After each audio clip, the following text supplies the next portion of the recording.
and she can run in her own way. Sure. And she can attend public pre-K. Wow. But it is with a lot of therapies. Right. And a lot of work on her husband, or her father, and my part. Sure. What I wanted to talk to you about, yes, I did propose all this, but basically, my understanding of the AHCA is that it would cut Medicaid costs to a per capita cap depending on the enrollment group that you're in. And the enrollment group that she is in is the disabled group. She got Medicaid through TEFRA. And so, according to statistics that I found that were actually presented to you guys last year, the actuarial report for 2016, that's $20,000. That means she would get $20,000 for her care through Medicaid. And this is a breakdown of my daughter's. Well, I thought that was just the average cost per enrollee, the increase, not the cap. No, that's not the wording of it. Really? But this is what the bill said. Okay. Target spending cap, each state, right? So it would be per individual. I would love to be wrong. Right.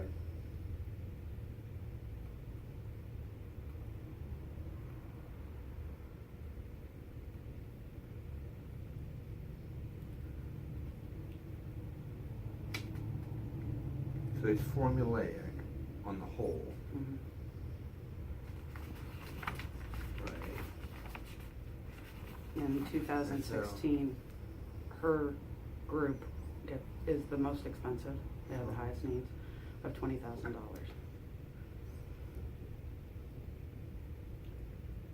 Projected per enrollee cost. So anyway, this is averages. So it's not, that's not a number per kid.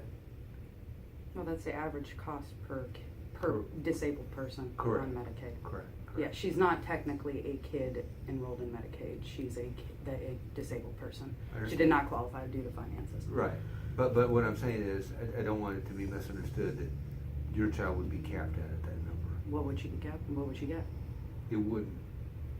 There's not a cap. Well, it says there's a cap. Where? Targeted spending caps for each state. State. Yeah. Not per individual. So how would that break down? So the way it works is It would be a block grant a certain amount to the state Right. based upon the spending. with no lifetime caps for any one individual. Yeah, but if my daughter costs $100,000 a year in It care, is what it is. the state has to make up the rest, though. Correct? If If you give, right, the feds give whatever. State, yes, that's correct. okay. Well, this is the other thing, is that in South Carolina, oops, I'm sorry. Sure. In South Carolina, 71% of the money comes from the federal government. Correct. That means, sorry, this is really small, but Yeah. that means that the federal government provides $4.4 billion, and the state only makes up about 1.8. That's correct. Are you saying that if you guys give only a certain, even if you give them the 4.4, the fact that it's projected, the cost is projected to continue growing for each of these groups? And also, So what I would say is, if you look at, I mean, the mathematic reality is that most of the folks that fit your child's description are not the norm, obviously. And so from an aggregate funding standpoint, it doesn't drive the train. I understand. So again, it's an experiment. All these bills are experiments. So I'm not trying to say it's perfect, but I'm saying the thought that they were after was saying, okay, you have people with profound health care needs, and let's protect them. And that's what the Upton Amendment was about. And, The $8 billion? Right.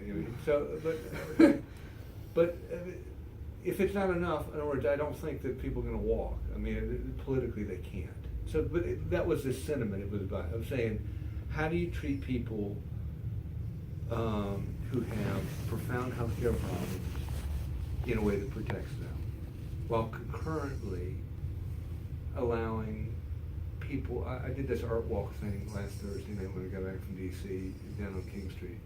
And I talked to some of the little gallery owners, and they're just on their own. They don't have like big staff. I mean, they're self-employed, and they're talking. I fit that description. What's that? Yeah. They're talking about how the healthcare premium increase is killing them, and they gotta have some. And so. But that's me also. I own a small business. Okay, It's so just you my know the husband movie. and I for the Okay, last you 10 know years. the movie then. So what the Affordable Care Act was well intended, and it had in essence a cross subsidy.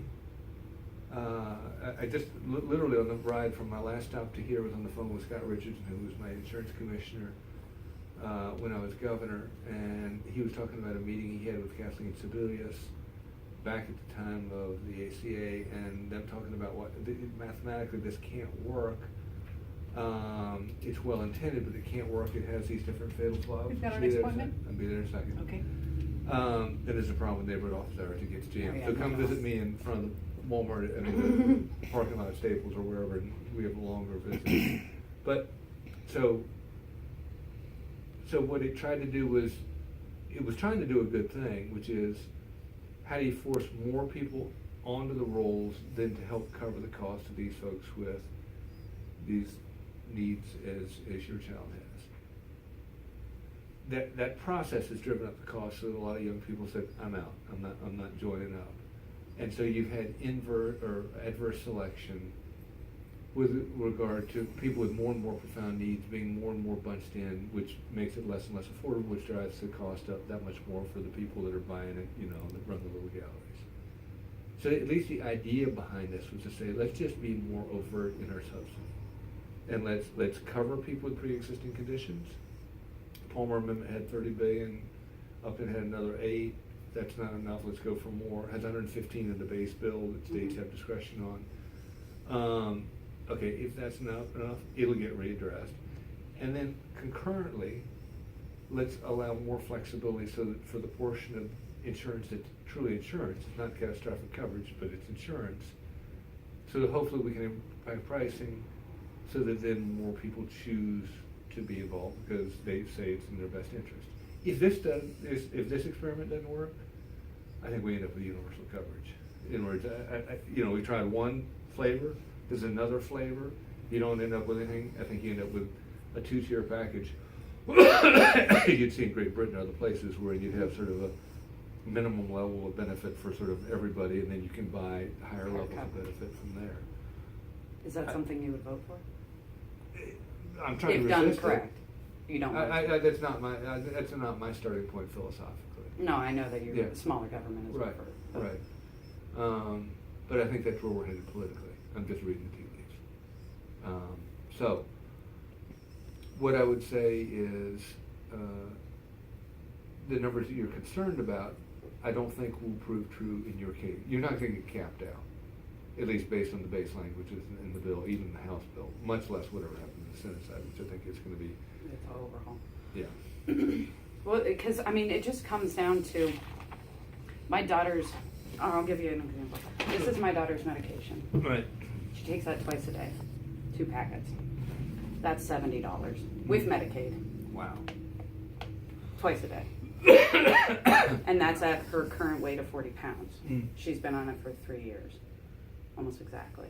So, our costs, if we're capped, Mm-hmm. we're left with going bankrupt. Right.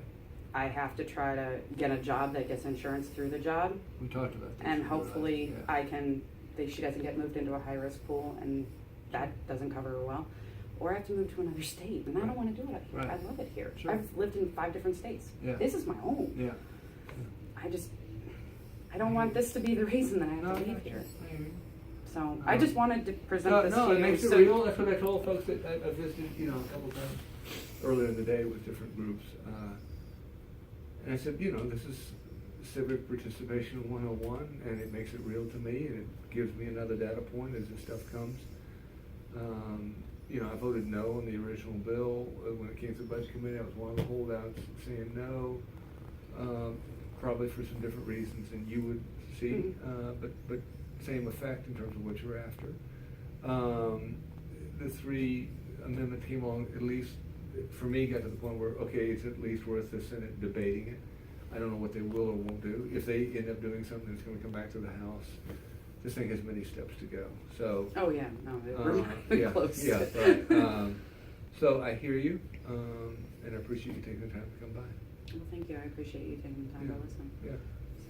So. And I apologize, again, these office hours. Oh, I understand. they get I understand. crazed. No. And if everyone wants to hang out, they can do that too, I don't care. But- Who's next? Olivia?